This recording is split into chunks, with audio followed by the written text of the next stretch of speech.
The children of Israel will sing the same song about the same redeeming power of Yahweh. The actual Hebrew is future tense. And so the Pashat, it's a historical event. In the Sod, it is a prophetic song. It's a song for the future. I said it's a song for the future. Not was, but is. Correct.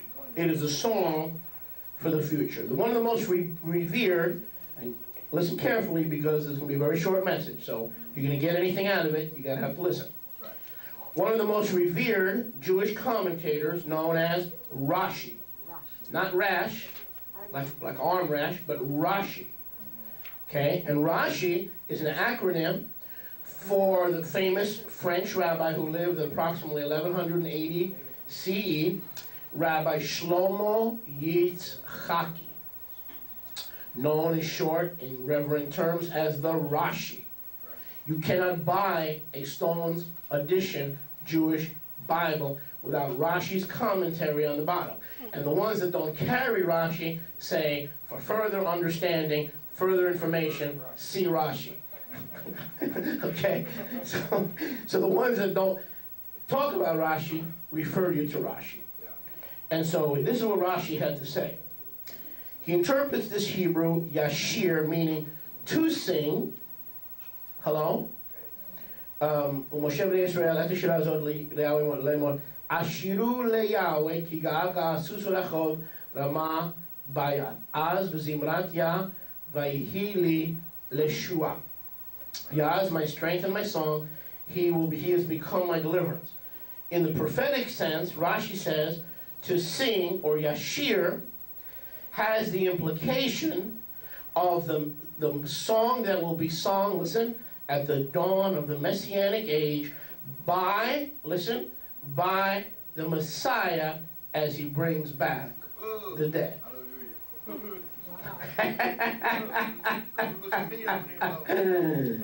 Oh man, I'm drunk. Oh man, I got sober up. My.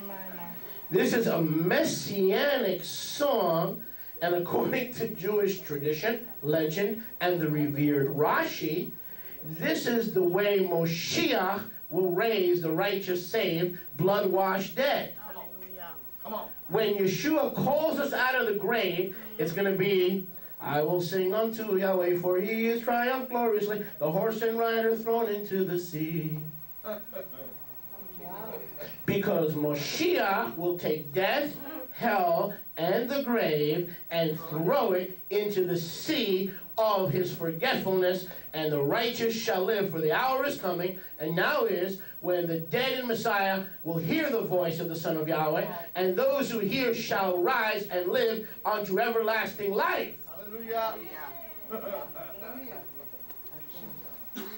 And so in Greco-Roman circles, it's like they're waiting for the rapture. But we who are not waiting for the rapture, but waiting to be called out of the grave and the glorious Mechaye HaMeitim, or the resurrection of the dead, we are waiting for Moshiach to come with the Song of Moshe, because according to Rashi and Jewish understanding, the Song of Moshe equals, is the same, is analogous, is synonymous, is one with the Song of Moshiach, because Moshiach brings nothing new. He renews the covenant. Therefore, when he calls you and I out of the grave by the power of Almighty Yahweh, he will use the song of Moshe, our teacher. Because it is a song of salvation, because it is a song of deliverance, because it is a song of redemption, because it is a song of those who have seen the chariots of Pharaoh drowned and forever cast into the sea in their life. Yes. Oh, It's okay. Just sit there quietly. I'm staring at you too.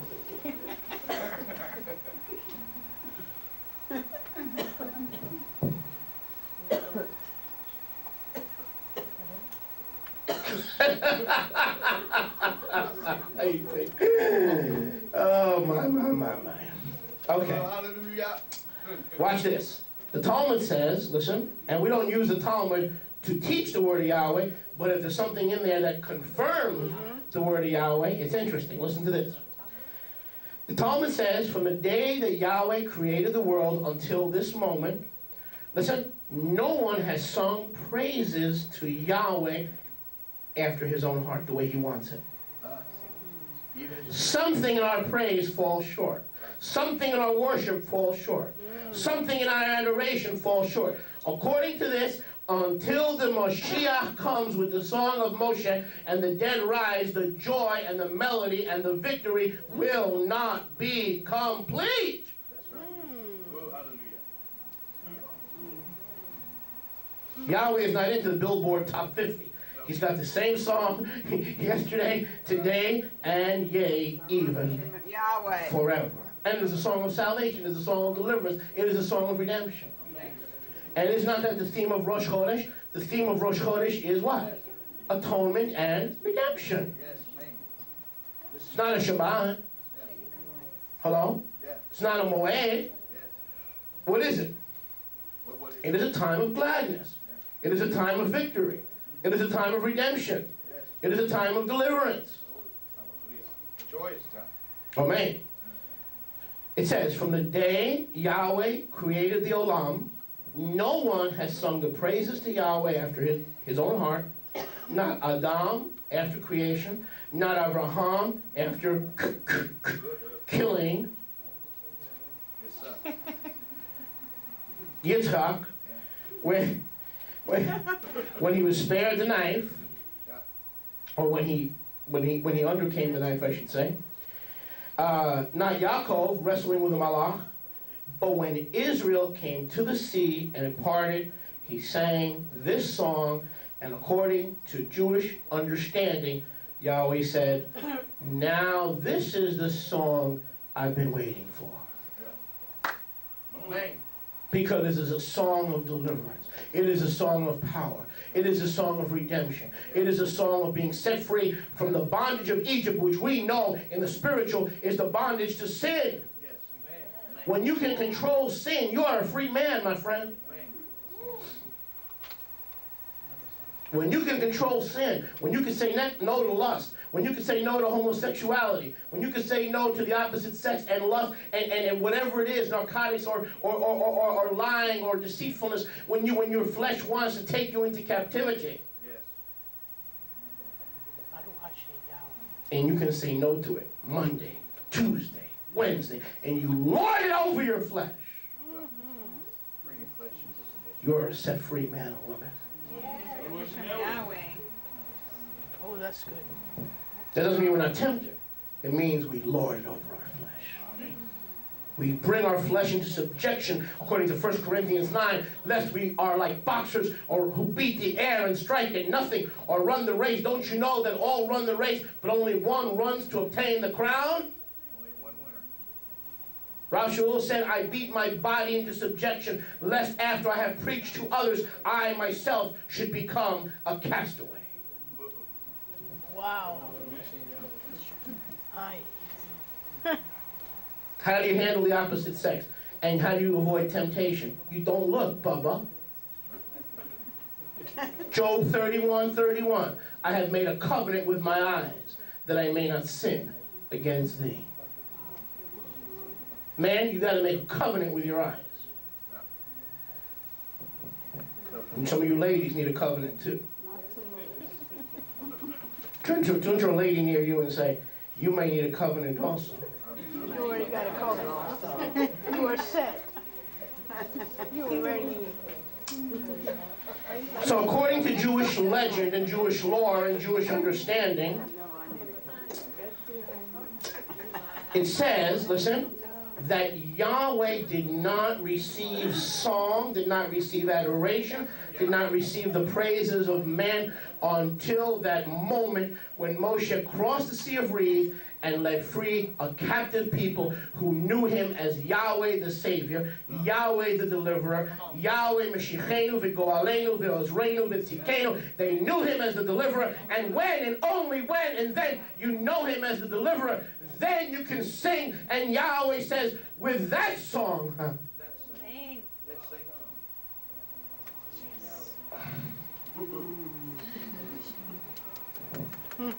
I am well pleased.